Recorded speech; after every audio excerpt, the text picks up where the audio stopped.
Shut up. Shut up. I started.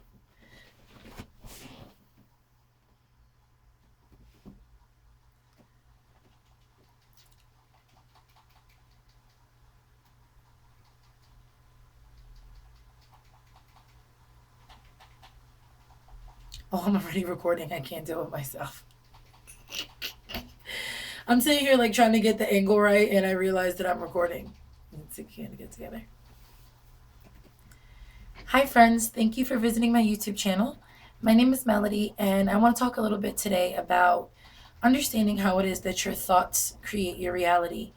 Now, a few years ago, when I first started my journey inward, I guess you could say, I heard people saying a lot of things that logically made sense. Things like, oh, well, your thoughts create your reality. And like I said, while logically it made sense to me, I didn't understand how to apply it in my everyday life. And I'd kind of like to share with you something that happened with me that kind of helped me understand how it is that you can start to transfer your own thoughts so that you can start creating a more positive reality for yourself.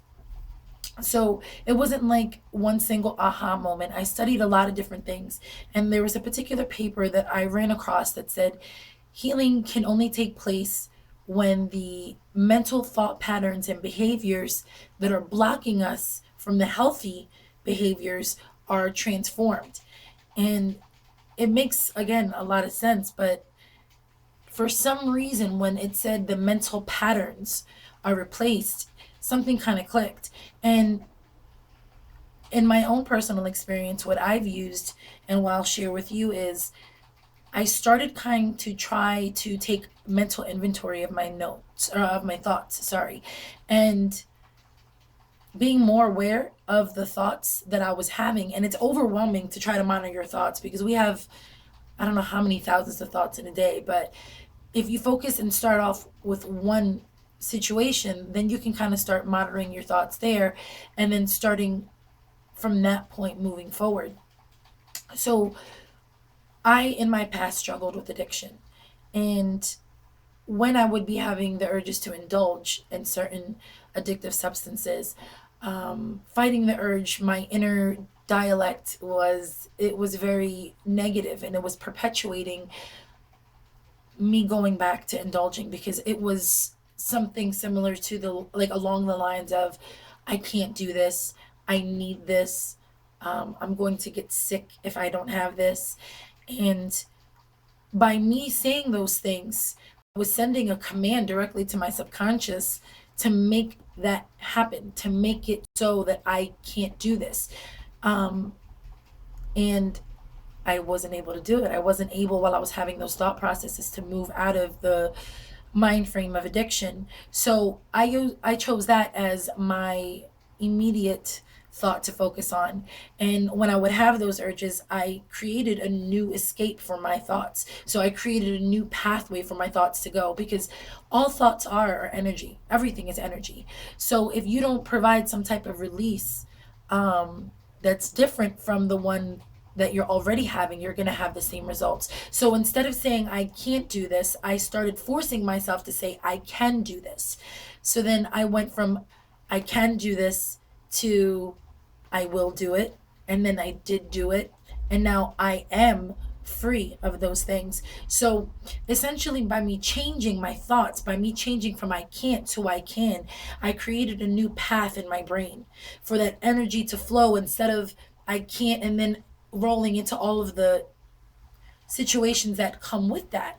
I then started saying I can, communicating something different to my subconscious and ultimately creating a new reality. Because once I said I can and I started to do it and then I just became that, my reality changed from a simple beginning first step of changing my thoughts. And I think that's a pretty good example of how your thoughts can become your reality. Um, it takes a lot of work. It's difficult to be able to take that type of responsibility for your creative power and take that level of responsibility for your addiction or whatever it is that you're struggling with. Because to be able to take that accountability means that you have to admit that you might be wrong or something might have been your fault. And it's the ego's job to protect itself.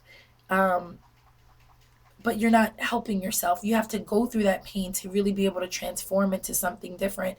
And it does hurt. Um, but you have to think, what do you have to benefit? If you continue on with the same destructive, negative behaviors that come from those thoughts, you're just going to stay on that same path. And yeah, it may nurture your ego and it may feel good and you may be able to play the victim or whatever it is that keeps you with those thoughts. And then compare that to, what do you have to gain by changing those thoughts and working through that pain and becoming a more evolved person. Um, so I hope that helped. I don't really know. Um, Everybody needs a little bit of encouragement. And I hope that I can provide for you guys what it is that I've been able to provide for some of the people in my personal life. And I find it to be a blessing for myself to be able to be a blessing to others. So if you have any questions or any comments or any ideas on videos, I'm really new to this, so I'm really just kind of trying to figure it out and connect with others who are on the same path, because we're all connected, whether we embrace that connection or not. And when you get involved with people who are on the same path, other kindred spirits will remind you who you are, and will give you information to help you move beyond the programming that you're functioning in. So I hope this helped again, like I said. And until I see you guys again, have a blessed day. Thanks. Bye.